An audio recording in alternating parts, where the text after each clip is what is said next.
a partir do verso de número 13.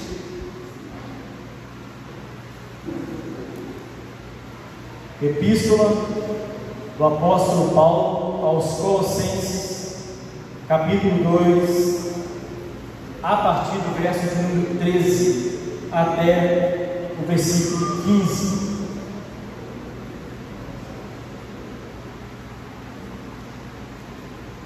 Colossenses 2, é bom que todos encontrem para lermos juntos a palavra, para que depois também você chegue em casa e medite um pouco mais nas Escrituras.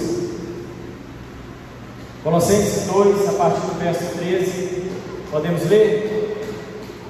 Diz assim a palavra do nosso Senhor: E quando vós estavais mortos nos vossos pecados e na incircuncisão da carne, vos vivificou juntamente com Ele, perdoando-vos todas as ofensas, havendo riscado a cédula que era contra nós, nas suas ordenanças, a qual de alguma maneira nos era contrária, e atirou do meio de nós, e cravando-a na cruz, e despojando os principados e potestades, os expôs publicamente, e deles triunfou em si mesmo. Amém? Vamos orar mais uma vez e colocar nossa vida diante do Senhor, pedir a Deus que mais uma vez fale o nosso coração através da sua palavra. Senhor Deus Santo, Santo, Santo, Santo é o Senhor. Pai, nós estamos na tua presença, na tua igreja. Ó Deus, nós estamos aqui porque o Senhor um dia nos encontrou. O Senhor perdoou os nossos pecados. O Senhor nos deu a vida eterna. Pai querido, nós cremos que o Senhor morreu pelos nossos pecados, que o Senhor ressuscitou, que o Senhor está vivo e vive eternamente. Pai, nós precisamos ouvir a tua palavra. Nós precisamos, ó Pai, ser encorajados pela tua palavra, fortalecidos. Nós precisamos, ó Deus, ter a nossa fé ainda mais amadurecida na presença do Senhor. Pai querido, nós precisamos, ó Deus, da palavra do Senhor, para que o efeito pelo qual ela pode fluir nas nossas vidas, seja para que nós possamos estar ainda mais perto do Senhor, sabendo quem verdadeiramente é o nosso Deus. Pai querido, nós necessitamos da tua palavra. Nós necessitamos ouvir aquilo que o Senhor tem para nós aqui nessa noite. Então, Deus, fala a cada coração, Senhor. Fala conosco, em nome do teu Filho amado Jesus Cristo. Amém. Os irmãos, por favor, podem tomar o seu assento.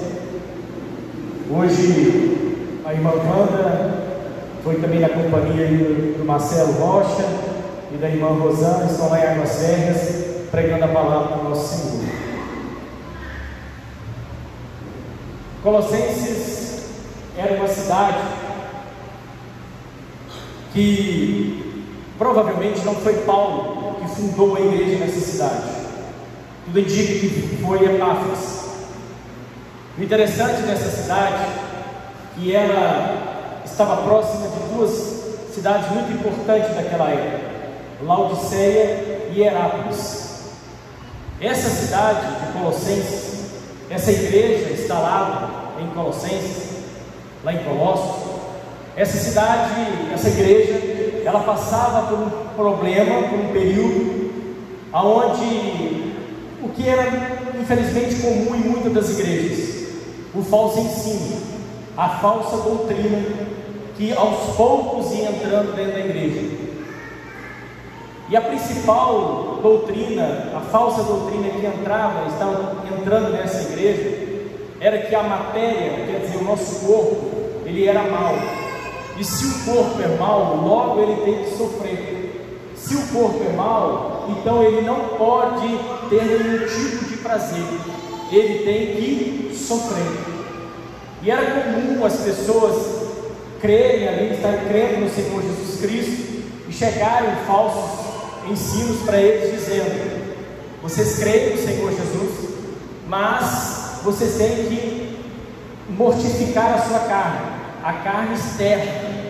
Nós sabemos que nós temos a nossa natureza carnal, é ela que milita contra o espírito. Mas essa carne, ela, quanto mais se você pegar e fazer cortes nela, se você ter açoites nela, se você falar assim, eu vou fazer greve de fome, nada disso, nada, absolutamente nada disso tem algum efeito, porque o corpo, ele também foi criado por Deus.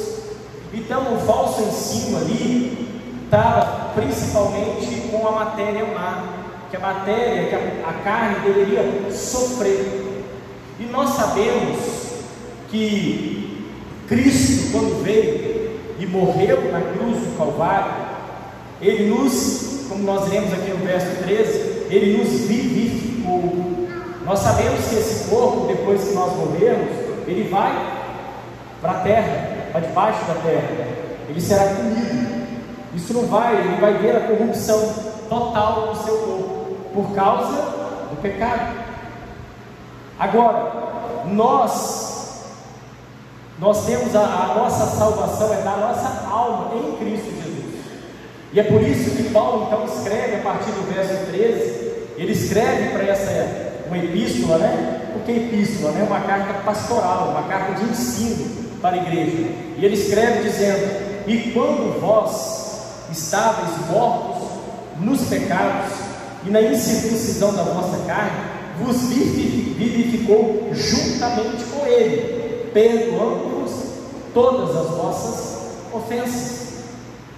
Paulo estava querendo dizer o seguinte, aquilo que ele também escreveu lá em Efésios, no capítulo 2, a partir do verso 1 até o verso 11, que todos nasceram, todos estão mortos espiritualmente, e aí todos os que nasceram estão mortos espiritualmente.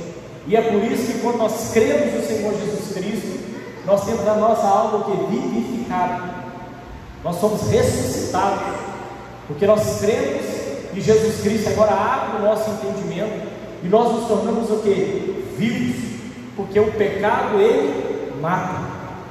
Nós sabemos que lá no jardim do Éden, quando Adão e Eva pecaram, eles morreram espiritualmente. Então o pecado mata. É por isso que uma pessoa que ainda não conhece Cristo, ele vive deliberadamente no pecado e não vê problema algum.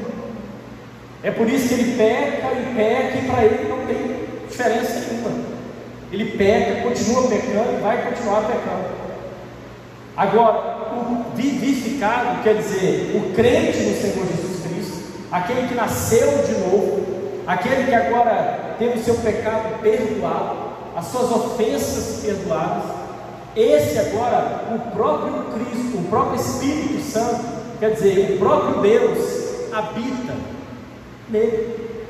E é por isso que ele está o que? Vivo espiritualmente. É por isso que é comum nós vemos pessoas talvez que estão na igreja e que estão no mundo. Para ele estar na igreja, cultuar, tomar a ceia daqui a pouco, participar de um culto de oração e sentar no boteco e beber, para ele não faz diferença nenhuma, porque ele ainda está o quê? Morto espiritualmente. Ainda não houve a conversão na vida dele. Ele ainda tem aquele que luta contra o seu pecado. É diferente. Ele não está bem. Ele está lá lutando contra aquele pecado. Assim que ele cai, ele dobra o joelho, ele chora, ele se entristece, ele pede a Deus perdão, até o Senhor Jesus libertá-lo completamente do seu pecado, dessas práticas pecaminosas. É por isso que para uma pessoa que ainda não nasceu de novo, tomar uma cerveja ali na mesa a noite toda, chegar aqui e tomar uma cerveja, é a mesma coisa, não mudou nada. Agora muitos estão, Senhor, eu estou tomando isso, mas tira isso de mim. Eu estou fumando, mas tira isso de mim. Eu ainda estou nessa prática pecaminosa, tira isso de mim. Isso está me matando. Isso faz com que eu tenha distância do Senhor. Eu não consigo ter uma comunhão com o Senhor. E é por isso que quando nós estamos vivos, é diferente. Espiritualmente é diferente. Todos nós temos essa experiência. Pecou, dói, fica sem graça, dobra o joelho novamente, pede perdão ao Senhor, clama ao Senhor, vai com jejum, vai para oração, vai clamar ao Senhor. E é isso que Deus fez conosco. Olha, quando vós estavam mortos nos seus pecados e na incircuncisão da vossa carne, vos vivificou junto com Cristo, juntamente com Ele. Nós fomos vivificados junto com Cristo, perdoando todas as vossas ofensas. Todas as vossas ofensas, nós somos perdoados. Quem crê no Senhor Jesus Cristo é salvo. Se você crê no Senhor Jesus Cristo, você é salvo, independente do pecado cometido, o pecado que você está cometendo. Se você crê no Senhor Jesus Cristo, você é salvo. E a partir daquele momento, o Espírito Santo de Deus e a palavra começa a te limpar, começa a te regenerar, porque você nasceu de novo. Você não é mais o mesmo, você é uma nova criatura. As coisas velhas passaram, eis que tudo se fez novo. Não tem como ser novo nas velhas práticas. Não tem como ser novo praticando os mesmos pecados deliberadamente, escancaradamente. Tem pessoas que fazem questão de ver, de demonstrar. Quem verdadeiramente nasceu de novo, ele é uma nova criatura. Não tem jeito. Quem nós podemos estar enganando? Quem? Ninguém. Quanto mais Jesus Cristo. Às vezes, irmãos, é tão frustrante que pessoas que nem creem no Senhor chegam para a gente e falam assim: fulano, é lá da igreja. Eu falei: eita, nós. Mas aquele que é salvo, todos os dias ele luta contra o seu pecado, porque todos nós temos as nossas lutas pessoais, espirituais, que nós precisamos ser libertos. Todos nós. Agora, observe o verso 14: havendo riscado a cédula que era contra nós nas suas ordenanças, a qual de alguma maneira nos era o que? Contrária, e atirou no meio de nós, cravando-a na cruz. O pecado, irmãos, ele é tão terrível, que além de ele nos matar espiritualmente, nos afastar de Deus, nos distanciar de Deus, além da distância, ele nos leva a tantas coisas terríveis e dores terríveis, e as situações complicadas, tristezas na nossa vida de todo tipo. Além de ele nos prejudicar no corpo, na alma, no espírito, no emocional, no psicológico, o pecado ele atingiu todas as faculdades do ser humano, toda ela. O pecado atingiu a natureza, o pecado atingiu tudo. A natureza hoje ela geme por causa do pecado. Além disso tudo, o pecado nos condena, nos leva ao que? A morte eterna, ao lago de fogo e de enxofre. Além disso tudo, o pecado nos deixou uma dívida. Uma dívida. Só, irmãos, que é uma dívida impagável, que cada um de nós não conseguimos quitar essa dívida. Todos nós aqui talvez já adquirimos uma dívida alguma vez na vida, um consignado, um empréstimo, um financiamento de uma casa, de um carro, mas você está sempre pagando, não é isso? Todo mês você está lá, está pagando, até que você não tem mais essa dívida. Agora, a dívida do pecado de Deus, do homem para com Deus, ela é o que? Impagável. Ela é impagável para nós. É impossível nós quitarmos essa dívida. E é por isso que quando nós temos o nosso pecado perdoado, as nossas ofensas perdoadas, as nossas iniquidades perdoadas em Cristo Jesus. O que acontece conosco é o verso 14: havendo riscado a célula que era contra nós, nas suas ordenanças. Quando uma pessoa pega um dinheiro emprestado com um agiota, por exemplo, ele assina uma nota promissória, não é isso? Valor tal, se assina, e essa nota promissória fica com aquele que emprestou. E enquanto você não pagar, você não pega aquela nota de volta, aquela nota promissória. Então fica ali. O que Cristo fez por nós foi isso. Ele pegou essa nota promissória, num valor altíssimo, que nós não poderíamos pagar, e Ele pagou a nossa conta. Amém? Jesus quitou a sua dívida. Ele quitou a sua dívida. Olha o que o texto está dizendo. Essa nota promissória, essa dívida que era contra nós, a qual de alguma maneira nos era o que? Contrária. Ele o que atirou no meio de nós, cravando-a na cruz do Calvário. O preço que Jesus pagou para que a nossa promissória fosse rasgada ou pregada naquela cruz, cravada naquela cruz, é um preço de sangue ali na cruz do Calvário. O preço é incalculável, o valor é incalculável, mas Jesus pagou com algo muito mais valioso do que qualquer ouro, qualquer prata e qualquer outro bem desse mundo: o seu sangue precioso. O sangue de Jesus quitou a nossa dívida. Se nós cremos então em Jesus Cristo, e Ele nos vivificou, perdoou os nossos pecados, as nossas ofensas, nós tivemos a nossa dívida com Ele quitada, paga, está pago. Jesus tirou e cravou ela na cruz. Cravar ela na cruz é o mesmo que rasgá-la. Não deve mais nada. Quem rasga uma promissória, a dívida está o quê? Quitada. Acabou.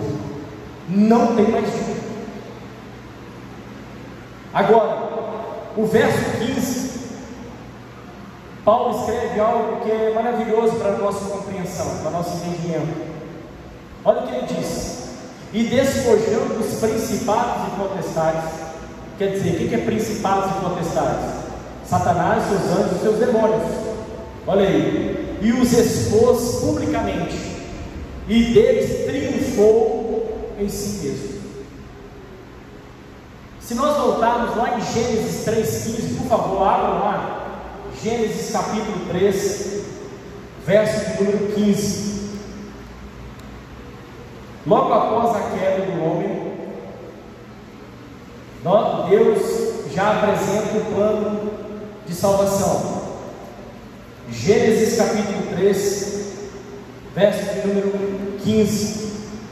Aqui nós vamos ver a sentença, que nós sabemos que o pecado trouxe uma consequência e uma sentença para o homem, que agora ele tinha que trabalhar e o suor do seu trabalho comer. A mulher agora ia ser submissa ao seu marido, e ela deveria ter dores de parto. A terra ia ter espinhos e abrolhos. E Satanás, aqui também tem a condenação e a sentença de Satanás, aonde ele seria destruído por completo. Olha o texto: e porém inimizade entre ti e a mulher, entre a tua descendência e a sua semente. Esta te ferirá a cabeça, e tu lhe ferirás o calcanhar. Aqui já faz alusão da cruz, porque foi na cruz do Calvário que Satanás feriu Cristo. Primeiro ele foi ferido na cruz, ele foi ferido, mas na cruz Cristo esmagou a cabeça de Satanás. Ali a vitória foi completa. Ele esmagaria a cabeça de Satanás. E como nós sabemos disso? Nós temos que voltar então no texto. Volta lá, Colossenses 2, verso de número 15. Olha o que acontece então quando Cristo morre naquela cruz, quando Ele perdoa os nossos pecados, aquele que crê no Senhor. Ele crava ali a nota promissória que era contra nós na cruz. Ele está cravado ali na cruz. E ali o texto diz assim, ó, e despojando os principados e potestades, os expôs publicamente, deles triunfou em si mesmo. Aqui Paulo agora faz alusão a uma guerra, a uma batalha. Antigamente, quando havia uma batalha, o exército vencedor, o que ele fazia? Além de vencer a outra nação, ele entrava dentro, lá no seu território, e despojava o seu inimigo. O que quer dizer isso? Ele pegava tudo que era do inimigo, tudo, ouro, prata, pedras preciosas, roupas, tudo aquilo que tinha valor, mantimentos, tudo aquilo era retirado, era levado como despojo. Então isso mostrava que uma nação estava o quê? Completamente derrotada. Que não era somente que ela perdeu a batalha, ela perdeu tudo, ela não tem mais nada. Mas agora olha o que Paulo está comparando e despojando, olha aí, os principados e potestades. Olha a vitória completa de Jesus sobre Satanás ali na cruz do Calvário. Olha isso. E despojando, os expôs publicamente. Então, nós fomos arrancados do império, o que diz o texto? Do império das trevas, e fomos transportados para o reino do seu Filho amado. Nós que estávamos antes do poder de Satanás, pela cruz de Cristo, pelo sangue de Jesus, Ele nos retirou do império das trevas, Ele nos tirou do poder de Satanás, e agora nós fomos o que? Satanás foi o que? Despojado. O reino de Satanás foi totalmente derrotado. E ainda, na parte B diz assim, os expôs publicamente e deles triunfou em si mesmo. Quando o império, principalmente o império romano da época, da época aqui do texto, era o império romano que predominava. Quando o império romano, por exemplo, vencia uma guerra, além então dos despojos, trazer todos os despojos, toda Roma estava sabendo que o império então venceu aquela guerra. Eles vinham em uma espécie de uma procissão, eles iam trazendo aquelas pessoas que ficavam, os reis, as rainhas, os governadores daquele país que foi derrotado, os principais, e estas pessoas, elas eram expostas publicamente para mostrar que eles foram derrotados. E isso eles caminhavam com eles dentro de toda lá uma praça principal do seu país, levando todos aqueles que foram então derrotados. Foi isso que Jesus fez com Satanás na cruz do Calvário. Ele expôs ele publicamente. Ele foi o que? Derrotado. E é por isso que Jesus gritou: está consumado. Amém? Eu venci. O estar consumado é eu venci. Aonde Satanás achou que tinha derrotado, ele apenas feriu, porque a derrota já estava planejada desde Gênesis 3,15. Uma ferida é muito menor do que uma cabeça esmagada. E foi isso que Jesus fez. Satanás feriu Jesus na cruz. Os nossos pecados feriram Jesus na cruz, mas ele esmagou a cabeça de Satanás. E é por isso que Satanás não tem mais poder sobre aqueles que estão em Cristo Jesus, nosso Senhor. Amém? Ele foi totalmente derrotado. Ah, mas então não tem problema, vou brincar com Satanás. Não é isso. Ele não tem mais poder sobre a nossa vida. Ele não tem mais autoridade sobre a nossa vida. Ele não mais reina sobre nós. O nosso rei é Jesus. O Rei Jesus Cristo. Ele é o nosso Senhor. Ele venceu e Ele expôs publicamente as potestades e os principados. Todos foram agora expostos. Vocês foram derrotados. Jesus venceu na cruz do Calvário. E se Ele venceu na cruz do Calvário, e eu creio na vitória dele na cruz do Calvário, eu também venci com Jesus. Em Cristo Jesus somos mais que vencedores. O que Cristo fez por nós ali na cruz, Paulo estava ensinando para essa igreja que eles não deveriam então dar ouvidos a falsos ensinos, que eles deveriam crer que Jesus Cristo os vivificou, os salvou, perdoou seus pecados, e agora eles são uma nova criatura.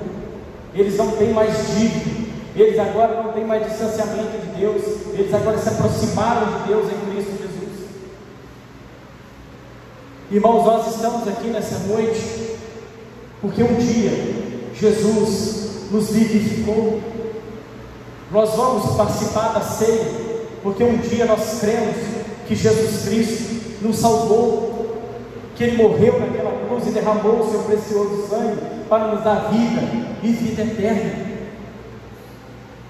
Ele não foi para aquela cruz para que nós pudéssemos brincar com Ele. Ele não foi para aquela cruz para que nós pudéssemos sentar aqui e sentar em qualquer outro lugar. Não, Ele nos chamou de nação santa, sacerdócio real, nação escolhida, povo escolhido. Aquele que crê no Senhor Jesus Cristo, ele foi escolhido por Deus, ele foi chamado pelo Senhor. Ele veio atrás de cada um de nós que estávamos mortos nos nossos pecados. Nós estávamos ali vivendo deliberadamente no pecado, fazendo a vontade daquele que era o nosso imperador, que era o nosso Senhor, que era Satanás. Mas Cristo pagou a nossa dívida, perdoou os nossos pecados, cravou na cruz para todos verem. Olha, cravar na cruz, porque naquele momento estavam todos olhando para a cruz, olhando para Cristo. Então cravar na cruz era para que todos pudessem ver, para que Satanás pudesse ver: olha, não tem mais dívida. Aquele que crê em mim, a sua dívida está cancelada. Aquele que crê em mim, a sua dívida foi rasgada. Acabou. Não tem mais condenação para aqueles que estão em Cristo Jesus, nosso Senhor. Mas que não andam segundo a carne, mas segundo o Espírito Santo de Deus. Amém? E essa é a palavra de Deus para nós nessa noite. Cristo pagou a sua dívida. Se você verdadeiramente crê no Senhor Jesus, a sua dívida já não existe mais. É como você chegar no banco, numa agência bancária, sabendo que deve. Olha, eu queria saber como está minha dívida. E a pessoa abre, procura seu nome e diz assim: não tem nada aqui. Olha direito. CPF, CP, né, Luiz? CPF, CP. Não tem nada. Não. Você não deve mais nada. Pode ir embora. Foi isso que Jesus fez conosco. O perdão de Jesus é o pagamento de uma dívida impagável. Impagável. Por isso que não é por obras. Por isso não é porque você é bonzinho. Não é porque você é isso ou aquilo. É porque Jesus te amou primeiro. Amém? Jesus foi atrás de você. Ele foi atrás de mim. Ele foi atrás de todos nós que cremos nele. E Ele nos chamou, perdoou os nossos pecados, pagou a nossa dívida e cravou aquela nota promissória da cruz do Calvário. Satanás olha para a cruz e vê Jesus morto, mas ele olha para aquela cruz e vê uma dívida cravada na paga. Ao terceiro dia, o nosso Senhor ressuscitou, e a cabeça de Satanás é esmagada. Amém? Nós sabemos que depois haverá o julgamento final dele. Ele será lançado no lago de fogo e de enxofre. Mas a vitória dele sobre o crente em Cristo Jesus, a derrota dele melhor dizendo, né? A derrota de Satanás é quando todos aqueles que creem no Senhor Jesus, todos aqueles que creem no Senhor Jesus, ele olha para ele e fala: fui derrotado, porque Cristo venceu por eles. Cristo arrancou todos eles, tirou todos os despojos e ainda expôs em praça pública. Feche seus olhos. Vamos orar mais uma vez. Senhor Jesus, louvado seja, Pai, o santo, maravilhoso